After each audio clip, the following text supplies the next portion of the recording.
My name is Briana Moore. I graduated from the University of Chicago back in 2020, earned my Bachelor's of Science in Environmental Science. I, and I currently work as an energy and conservation specialist for Will County, their resource recovery energy division. If you're not familiar, Will County is southwest of here. It took me about an hour to drive here from my office in Joliet, where I work on all kinds of energy related and sometimes water conservation related projects for the county. I can of course guess if you're here, you're probably interested in something environmental, at least tangentially, but still nice to know even what periods in college are all in to have like some idea on that. So, all right, I guess with that I could maybe start with a fun fact. When I spent my 4 years here at the University of Chicago, I'd never been to iHouse, like never stepped foot in there. I guess I just never had a reason to go over there, but I did change that today. I went to iHouse the first time. I only went to the foyer because I don't have a student ID and also didn't want to bother the people at the desk, but I could now say I've been to iHouse. But it's been interesting, regardless, just coming back to campus after being away for so many years, seeing what's changed again on my experience in college and my experience after that. So I guess I'll just start a little bit earlier than that. In the 6th grade, I was in class when we had a hydrologist come to visit us. Hydrologists essentially studied water, and so she was there to tell us all about her role, what her day-to-day looks like as far as going out into the environment, taking water samples, analyzing those samples in the laboratory, and I thought that was the coolest thing. So I think that's kind of where I initially had my interest in potentially studying the environmental sciences, since that's kind of the pathway that she started with originally. And I pretty much stayed on that course throughout my time in middle school and high school, and then coming here to college in 2016. I pretty much had the idea that environmental science kind of made the most sense as a major to at least try, because I thought it would get me closest to doing something kind of like that. Maybe environmental studies, I think it was known, they might have changed the name of the major since then. If I wanted to go more of a soft sciences pathway. I know I did actually contemplate switching in my first year because I had a biology class that was kicking my butt. But I did end up sticking with it, thankfully. I'm very glad that I did, because I am quite satisfied with how I think things have turned out ultimately. And so I took a lot of the usual classes you're probably taking, your chemistry, your biology, along with all of your core classes. I think it was in my 3rd year that I went to the Marine Biological Laboratory. They have their semester in environmental science. Definitely recommend that if you're interested in the environmental sciences. I think they also have a biological sciences semester now that they've introduced maybe in the past couple of years. So I thought that was a really neat experience. Helped me again to complete my major, take classes and kind of further refine what I was maybe interested in doing after leaving college. But I think probably what also significantly, I guess I'll say, refined my interests was the internships that I had here. After my first and second and 3rd year, I was fortunate to get an internship through the Office of Sustainability here.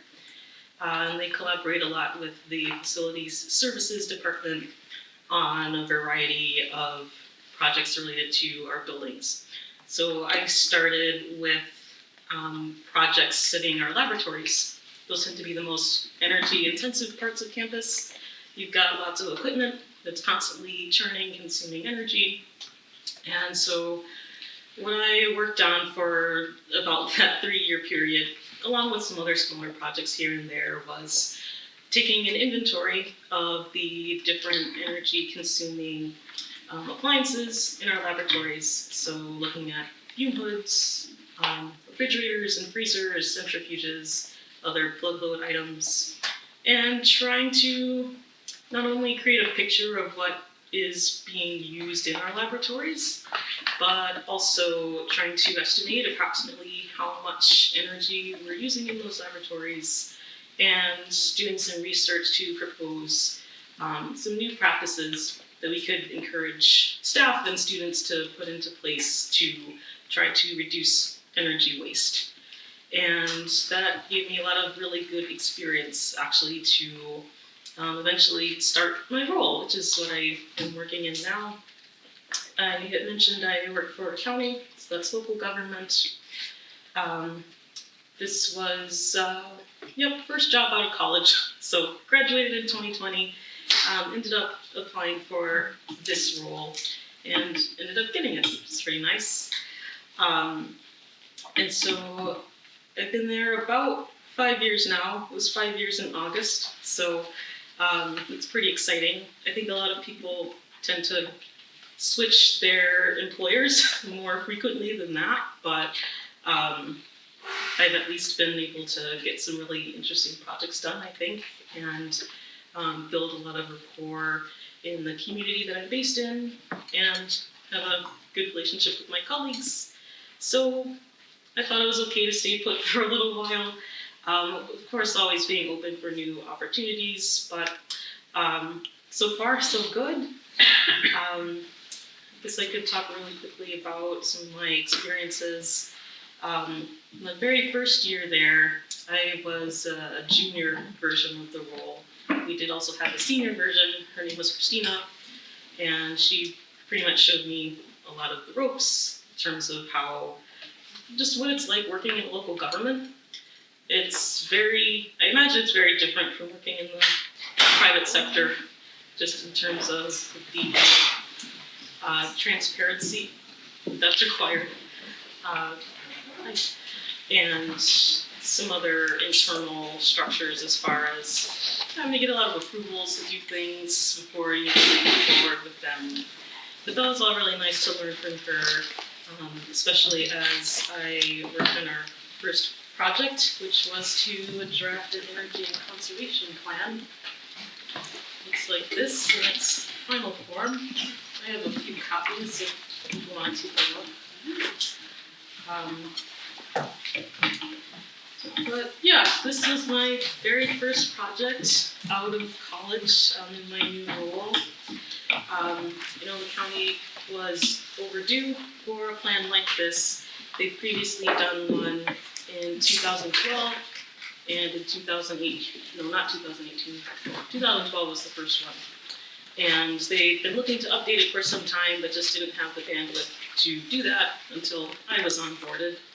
And so pretty much the first year I was there was putting that together, as far as trying to do interviews with our other staff, learning what the intentions were back in 2012 when the original plan was created, how a lot of those initiatives have progressed since then, and then of course more of the forward thinking, what kinds of projects do we want to continue, what might we want to try that may be new, what do we want to at least pivot if there's something that hasn't been working all that well.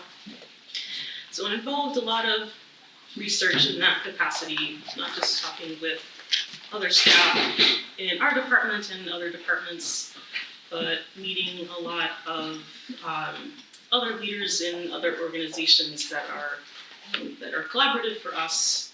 So individual municipalities within our county, other community-based organizations, different for-profit partners that we've engaged with contractually, and trying to put together a more comprehensive report on, generally speaking, the environmental initiatives that the county was looking to continue into the future. I was actually kind of scared to lead some of the meetings because I was, 22? and meeting in this room with all these people who had so much more experience than I did, who seemed to be much more knowledgeable about the county and about these kinds of initiatives. So I'll admit that was a little nerve-wracking at first, but it was nice to know at least that these were all people who were interested in the main mission of this plan. They were all very open, willing to work with me. I guess I learned quite a bit at the college while I was here because they seemed impressed with my work. And otherwise, it was just a really nice opportunity to really get up to speed on what was going on in the county, try to evaluate with my colleagues what kinds of projects we want to continue doing into the future, how we might want to tweak things or expand upon things. And I was able to propose that to our board. That was my very first time going to our board, and it seemed to go over pretty well with them since they did end up adopting it. So yeah, pretty much right off the gate my first year, I thought that was a pretty nice achievement. Makes sense that was first because now this is kind of my blueprint for following years. First it was putting the plan together, and now it's putting into action what's in the plan. And so a lot of that has been working on different energy efficiency projects within the county. It's similar to what I did when I was here. I worked directly with facility staff and all the buildings that the county owns, trying to evaluate different energy efficiency projects, a lot of lighting projects, switching things to LEDs, making some HVAC equipment changes or tune-ups. Pretty much just trying to learn from them what some of their priorities are and to hope to encourage energy efficiency as one of those solutions. And so got a lot of success with that. A lot of my role is also applying for grants and for utility rebates to try to offset a lot of those costs. So I make a lot of friends when I offer them money. And so also being able to see that tangible impact of less energy consumption in our buildings has been pretty encouraging. Slow going, but still encouraging in the long run, I'll say. Other kinds of projects that I work on involve kind of communicating more directly with the public. If there are residents that are interested in designing more efficient homes or making their homes more energy efficient, or if they're looking at alternative energies, so installing solar on their rooftop, for example, I kind of become a point contact for them to talk with initially very high level, trying to think or help them brainstorm what kinds of solutions might work well in their home. Usually starting with insulation, for example, was a really good idea. So I usually point to that first before moving on to HVAC systems and lighting and other kinds of solutions. But a lot of that requires, just talking with people, talking with the public, kind of like in this case here. And thankfully being a helpful resource for them to start, I guess, on their energy efficiency or renewable energy journeys. Lots of other projects that I work on, but I feel like I've been talking for a long time. So I will probably try to open it up for questions. I don't know if anyone's got anything that's piqued their interest so far. Otherwise, I'll keep going. Do you have something? I'll just ice break. But do you know about let's just say the chargeable light bulbs? Yeah. So there are light bulbs that you can actually charge up, and then if there's a power outage, they will actually still remain illuminated. Mm-hmm. Yeah, they've got some solar powered lights and things like that. Yeah, definitely. And I'm just saying regarding you saying doing PR, sometimes people don't always prepare for those kind of events. But when you have the light bulbs that are already charged, and then when again power goes out and they're then you don't have to be like a cave person, where there's no kind of, I won't say efficiency, but there's no lighting at all. At least you've taken the steps, and people just need to know that. I think, yeah. You're welcome. I'm curious, what's your favorite project that you've been working on? Oh, like recently or just at all? Recently and the last 5 years. Okay, let's see. Favorite project. That's a good question. I'm gonna have to give that to some of the presentations I've done. I'll say most recently, I think that was last month actually. I went to a Catholic parish. I'm not Catholic, but I know in the Catholic faith there's this intent to care for creation. And so I met someone from the community who was part of this parish who really wanted me to come speak to their people and cover like some basic energy efficiency strategies with them. So I'd already had presentations prepared, so I kind of just tweaked it. I had to update a lot because if you keep up with the news, there's been a lot going on the federal level related to sustainability. So I had to update a lot of information in that. And, I think I just like presenting or like sharing information with people, especially the public, and especially if I had an idea what could help them. And so, giving this presentation, it's always nice to have an audience that's like really interested in what you're talking about, that asks thoughtful questions and looks at the props that you bring and just seem like they've really like learned from something I've been able to share. So I'll say that group was just especially rewarding since they were pretty enthusiastic. So yeah, some of those like positive interactions with the public, especially when I'm able to help them get further along than they were before, is always rewarding. I think that's probably my favorite part of my role. Probably has been there since the beginning, but I'll say the plan was also a close second. Just building that,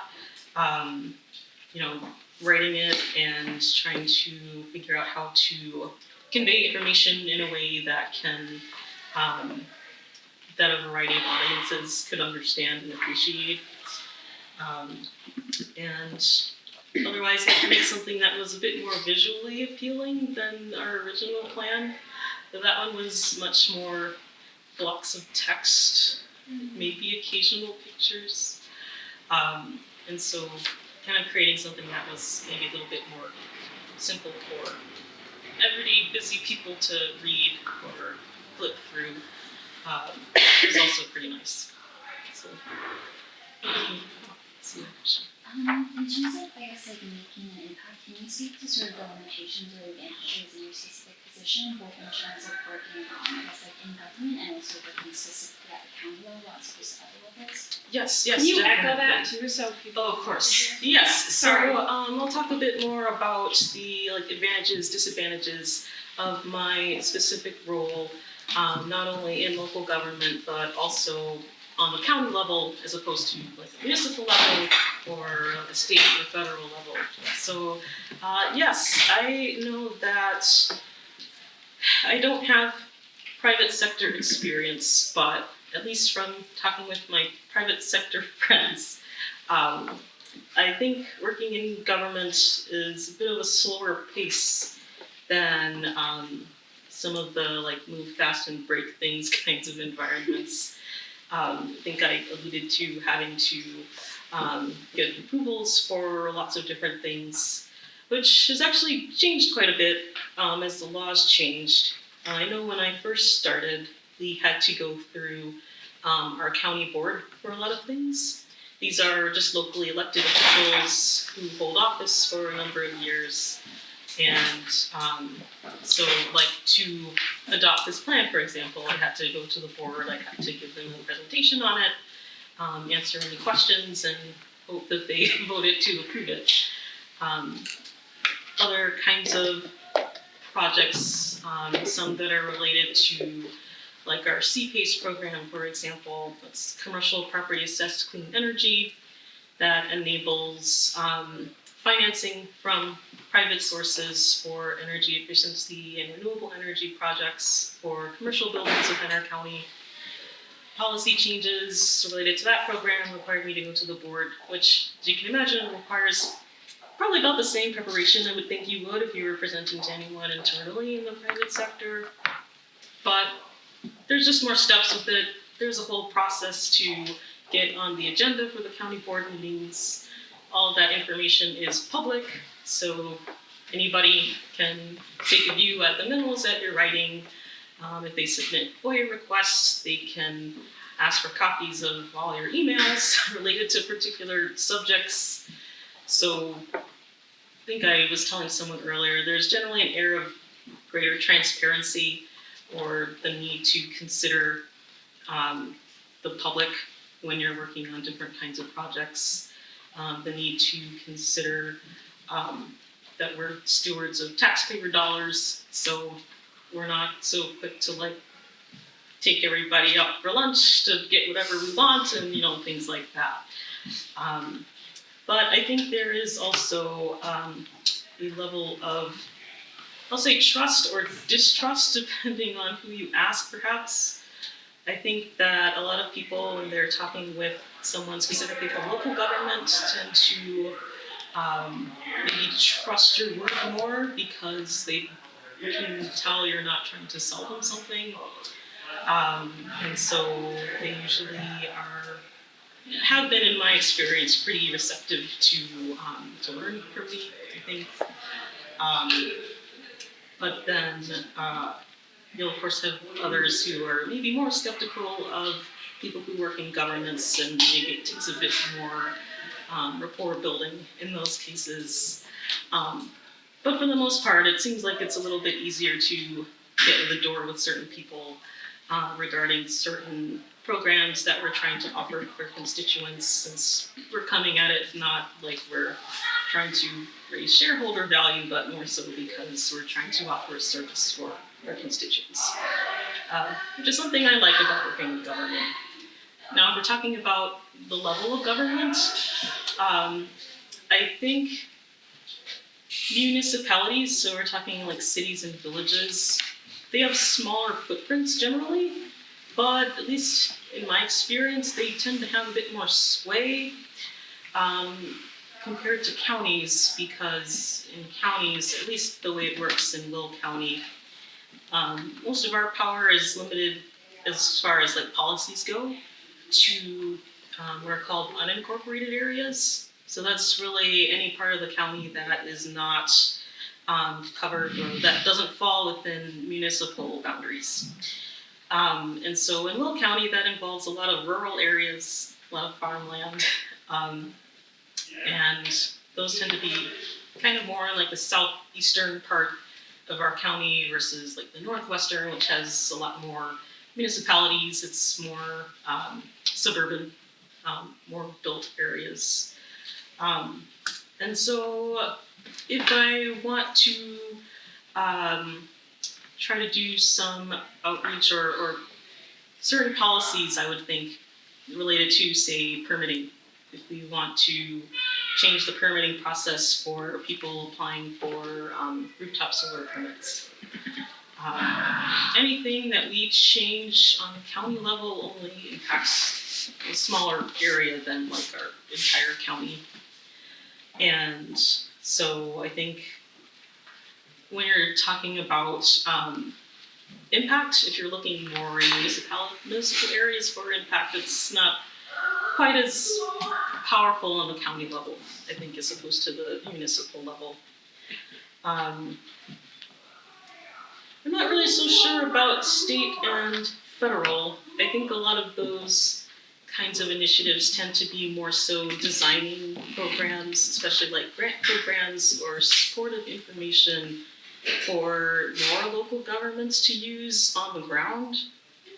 So that's another thing. It seems like the smaller your, I guess your footprint, if you're looking at a municipality, I think the more like on the ground a lot of your work tends to be. So I think there tends to be a lot more interaction with the public, constituents versus higher and higher levels where you're more so trying to see how you can support those lower levels. So I would say that's kind of something I've been considering myself, as if it would make more sense to go to a municipal level to have a bit more of an impact even with a smaller footprint. But maybe if you're more policy oriented and still want to get a wider scope in some way, a higher level of government might be more effective in that capacity.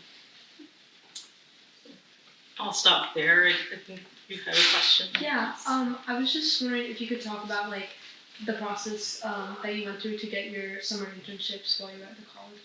Yeah, sure. Let's see. So I know that the Office of Sustainability, I'm trying to remember, I think they must have had a posting somewhere. You probably get those emails from, I think it's Career Advancement, that has the list of all the different opportunities available for.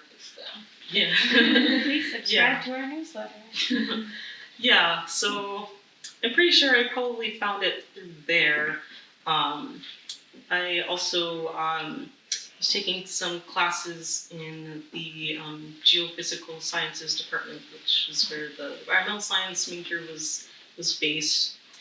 And I ended up communicating with one of the professors there who was, kind of one of the organizers for that internship opportunity. I don't think I talked with her ahead of time necessarily, but I think I kind of just ended up applying for it and, did an interview and was selected to be part of that initial cohort. And I think after having done it in that first summer, it was kind of just a natural pick for subsequent, not just summers, but also during the school year, I was able to continue that. But as far as my specific process, I'm sure it was just the usual, have a resume prepared, try to tailor it as closely to the opportunity that you're looking at as possible. I think all probably the tips that Career Advancement shares, I think is probably the best I could share from what I remember. Usually a follow-up on this. Yeah, sure.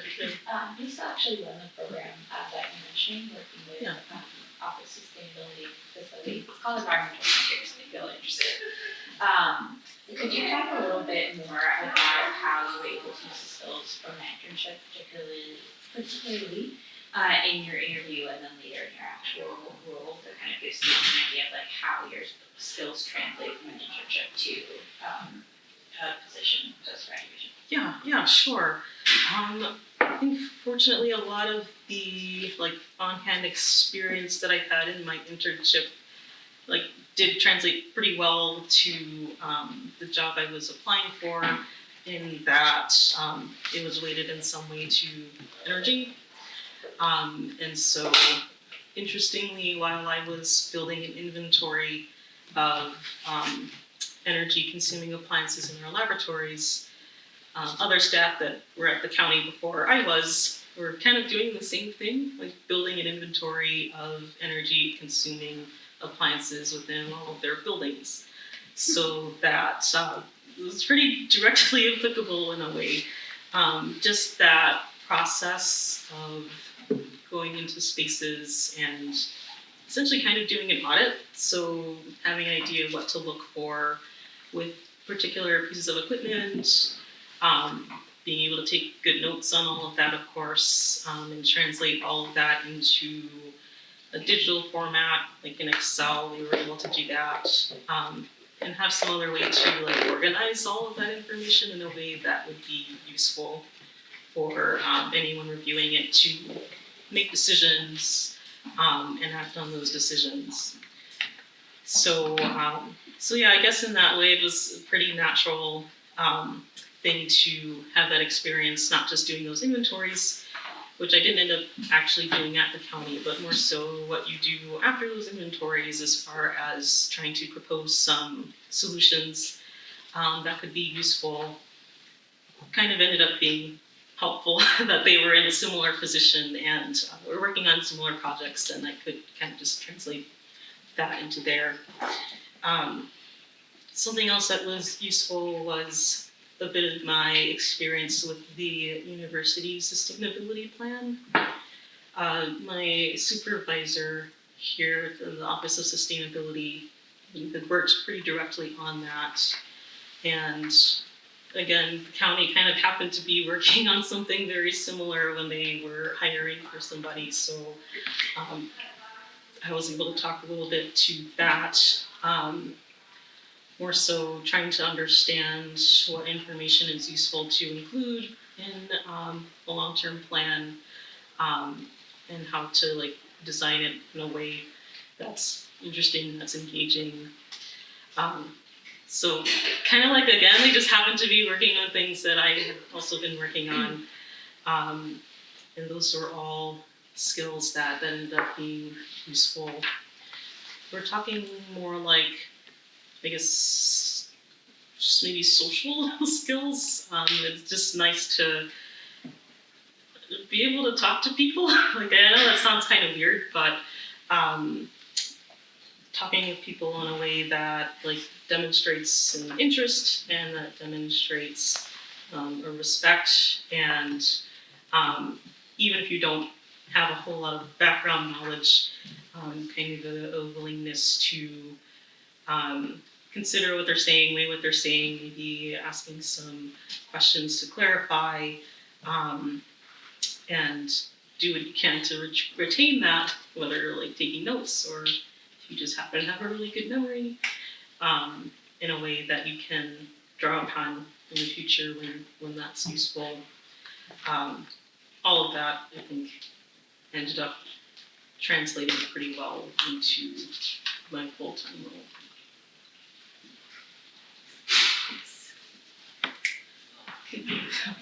Thank you. Are there any other feedback? How do you build trust and rapport with your constituents, and how important is that in your particular job, I should say? I know you just talked a little bit about that Sure. with the social skills, but Yeah. any other tips or?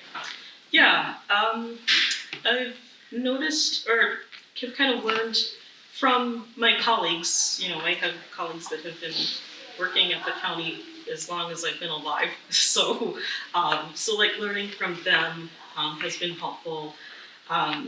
Just understanding like even what language tends to draw people in or push them away. It might seem strange for those of us who like live in Chicago proper, but out in the suburbs, I know if you're like naming a program, it's not always the best idea to put the word Chicago or Chicagoland in it. Because a lot of people in the suburban areas kind of feel overshadowed by the city and maybe want to carve out more of their own identity, aside from being associated with the largest city next to you. That in some ways might have a very different like way of life or different interests than maybe a lot of those constituents have. So fair or not, being careful when you're talking about the city of Chicago. There's also some more like on the ground local issues that are just helpful to be aware of. For example, somewhere out in the county, they're proposing to build an airport, which would involve, displacing a lot of land that is like used for farming. A lot of farmers really like preserving farmland, so kind of like being cognizant of a lot of what their interests tend to be, generally speaking. Maybe understanding what some of those local issues are that they may have a certain point of view on. It's not to say that you have to assume what everyone's thinking about every little issue when you're talking about on an individual level.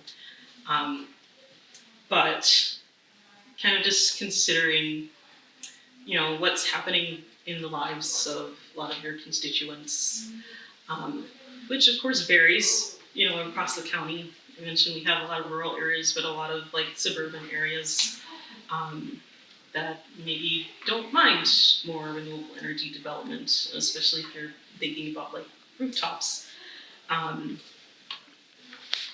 Kind of like considering your audience, I think is helpful, and it's easier to do that when you are on the ground every once in a while, have an opportunity just to talk with people,